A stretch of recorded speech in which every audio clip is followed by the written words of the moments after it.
d'être ici et d'être de ici. défendre votre film. Bien sûr. Non mais excusez-moi, j'ai un petit. C'est vrai que j'ai pas l'air d'être présente parce que j'ai un petit souci technique et du coup ça me. Mais c'est pas vous, hein, rien à voir avec vous. Je suis contente d'être là et de m'occuper de mon film, oui. En fait, c'est le problème des téléphones et des mails. C'est-à-dire qu'on est en. On est tout d'un coup, il y a une intrusion. Vous voyez ce que je veux dire?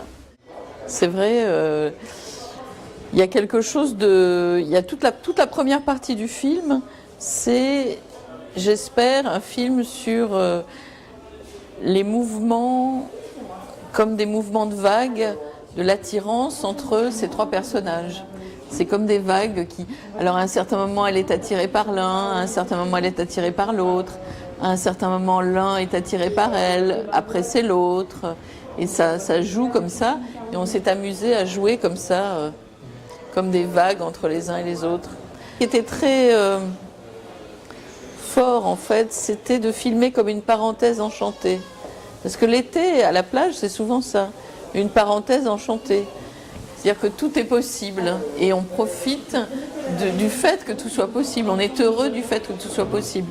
Et puis, il y a un moment où des décisions sont prises. Au fond, c'est comme si on rentrait dans la réalité, dans le fait que les actes portent à conséquences. Et la deuxième partie du film, c'est les conséquences de nos actes et la possibilité d'être libre. C'est-à-dire, pour moi, il y a une partie qui est la parenthèse enchantée, mais la deuxième partie, c'est pas non plus le deuil et le malheur d'exister. C'est comme grandir, la deuxième partie.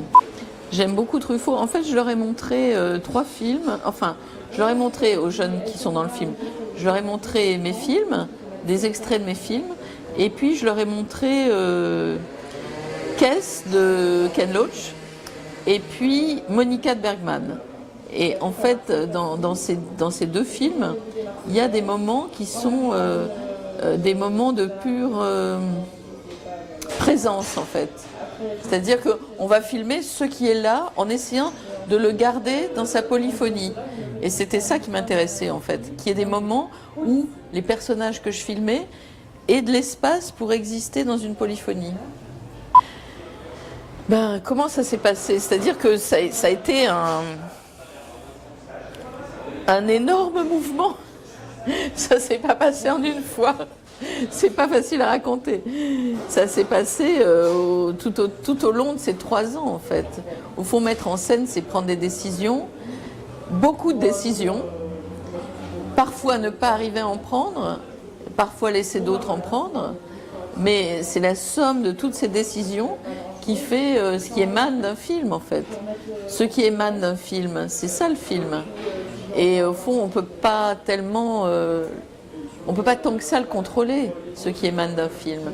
C'est la somme de toutes les décisions que vous avez prises et de tout ce qui vous a été, toutes les contraintes que vous avez traversées. Donc, au fond, le film, si j'essaye de dire quelque chose de synthétique, il a été à la fois très difficile à faire et très heureux à faire. Voilà. Il a été vraiment les deux mêlés. Peut-être que c'est toujours comme ça, hein, mais là, ce qui me vient à l'esprit, c'est la lumière du jour. En fait, c'est un film tourné dans la lumière du jour. Et ça, c'était une décision que j'ai prise et que j'ai aggravée, radicalisée, puisque le film il est tourné à 95% dans la lumière du jour, et c'est pas facile parce que on est tout le temps soit en contre-jour, soit par rapport au jour qui se lève, soit par rapport au jour qui tombe, pour que ce soit beau sur les peaux. Donc ça a complètement décidé en fait d'un tas de choses dans ce film, à la fois de sa beauté et en même temps de sa complexité. Je voulais faire un film qui... d'abord la première décision en fait pour faire un film lumineux, c'était la décision que j'ai prise de faire un film qui se passe quasiment entièrement, non seulement en lumière du jour, mais au bord de la mer, avec le ciel et la mer comme décor en fait. On n'est quasiment jamais en intérieur, sauf quand on est avec les adultes, et on est tout le temps dans cette espèce de fond bleu qui ennoblit les personnages. Donc ça, c'était une décision très importante en fait de mise en scène. Et ça a conditionné tout le reste.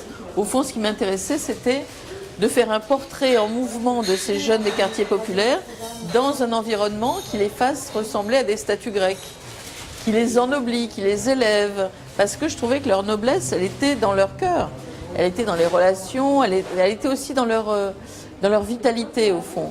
Il y avait quelque chose de très fort dans cette espèce de mouvement qui les conduisait à essayer de vivre au maximum, à essayer à faire des actes héroïques, comme le fait de sauter de très haut, et puis aussi à se lancer dans la vie, et puis à se lancer vers moi aussi. C'est-à-dire qu'ils ont eu une grande générosité en fait de m'accueillir, de m'aider à écrire les dialogues, de m'aider, de me donner les histoires de leur vie, d'essayer de me protéger, de me faciliter les choses pour faire ce film. Je veux dire, il y a eu un grand partage. Et ça, c'était une grande noblesse de leur part. Je veux dire, je faisais un film à peu près fauché et ils se sont lancés dedans, quoi, par plaisir. Ouais, ils m'ont beaucoup protégée, oui. Par exemple, dans tous les repérages, en fait. Par exemple, une des choses que je leur ai demandé, c'était de me montrer des spots possibles de plongeon. Ça voulait dire aller crapahuter dans les rochers.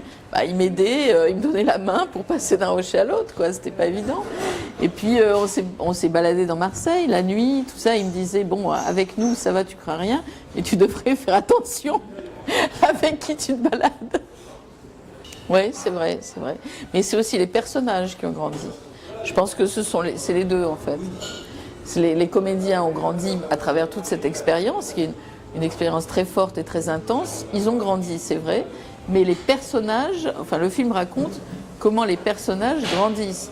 Et je pense qu'on confond, enfin, et c'est bien normal d'ailleurs, on confond les deux en fait. On ressent les deux. En fait, au fond là, les personnes sont comme une sorte de transition entre la personne et le personnage, entre le documentaire et la fiction. Mais ils ne jouent pas leur propre rôle au sens où l'histoire qui est racontée dans le film n'est pas la leur. En revanche, c'est pas la leur. Je veux dire, ils n'ont pas vécu ça. Mais ils sont capables d'affabuler quelque chose à partir de leur propre vie qui est l'histoire que raconte le film. Ça n'est pas leur vie, le film. C'est une histoire. Mais eux ont la grande créativité, en fait, de pouvoir raconter une histoire qui n'est pas la leur, mais qui a des échos avec leur vie. Ils donnent leur vie à une histoire qui leur paraît vraisemblable et intéressante à raconter.